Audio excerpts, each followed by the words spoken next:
कौन सदे जहाँ तुम चले गए हो, जहाँ तुम चले गए।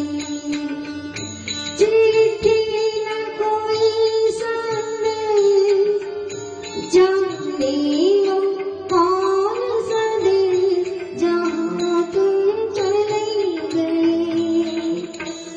जहाँ तुम चले गए।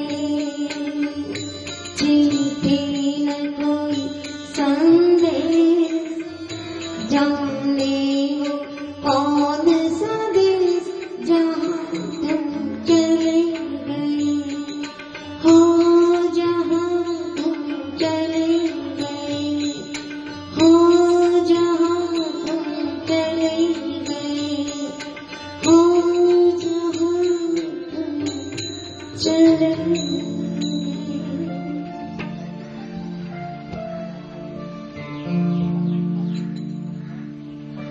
આપણને માનવ ભાવ મળ્યો છે, એમાં હિન્દુ ધર્મ મળ્યો છે ને એમાં પણ જૈન મૂળ મળ્યું છે. કોઈ પણ આપણા માટે કંઈ પણ કરેલા કાર્યો ક્યારે બી ભૂલવા ન જોઈએ. એનું ઋણ હર હંમેશના માટે અદા કરવું જોઈએ.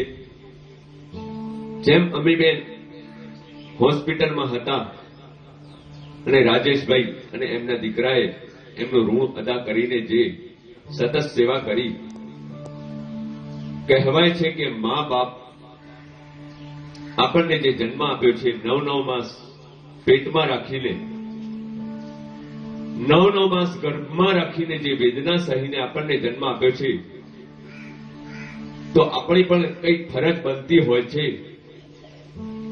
કવિએ બહુ સુંદર અક્ષરમાં કહેલું છે કે માં જ્યારે બાળકનો જન્મ થાય ત્યારે ગોદ આપે છે, પરંતુ આ કળિયુગમાં પરણ્યા પછી દીકરો પલટાઈ જાય છે, એનો ઉલટો અર્થ થઈ જાય છે. જે માએ આપેલી ગોદ એ દગા સ્વરૂપમાં જાય છે, દીકરો એને દગો આપે છે. માટે એક જ સૂચન કરવાનું છે કે મા બાપનું ઋણ ક્યારે પણ કોઈએ ભૂલવું ના જોઈએ. આ પંક્તિમાં કવિએ બહુ સુંદર અક્ષરમાં કહેલું છે, મા બાપને જગમાં ભૂલશો નહીં, એને ભૂલીને ભવમાં ભટકશો નહીં.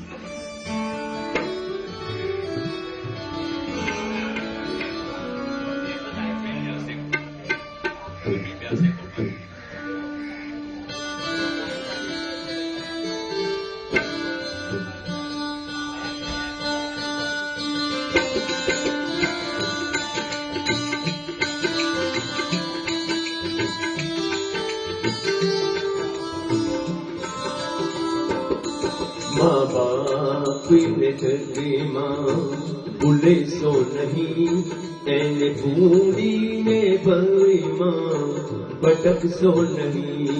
माँ बाप ने जगी माँ भूले सो नहीं, एने ढूंढी ने भई माँ भटक सो नहीं.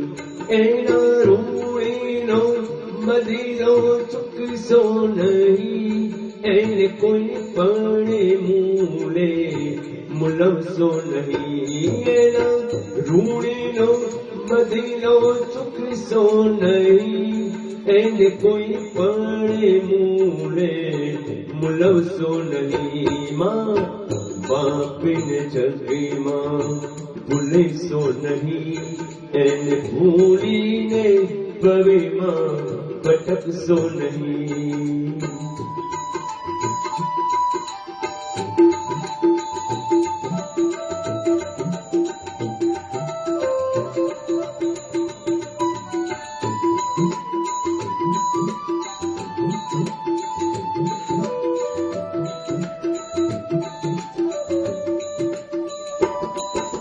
જીવનમાં એના તો ઋણ ઘણા, એને કોઈ પણ મૂલે મુલવશો નહીં. યારે જીવનમાં એના તો ઋણી ઘણા એને કોઈ પણ મૂલે મૂલવશો નહીં એના ઋણે ને ભૂલી ભટકશો નહીં એની સેવાનો અવસર ચૂકીશો નહીં એના ઋણે ને ભૂલી ભટકશો નહીં એની સેવાનો અવસર ચૂકીશો નહીં માં બાપને જગમાં ભૂલીશો નહીં એને ભૂલીને ભવીમાં ભટકશો નહીં એના ઋણીનો બદલો ચૂકશો નહીં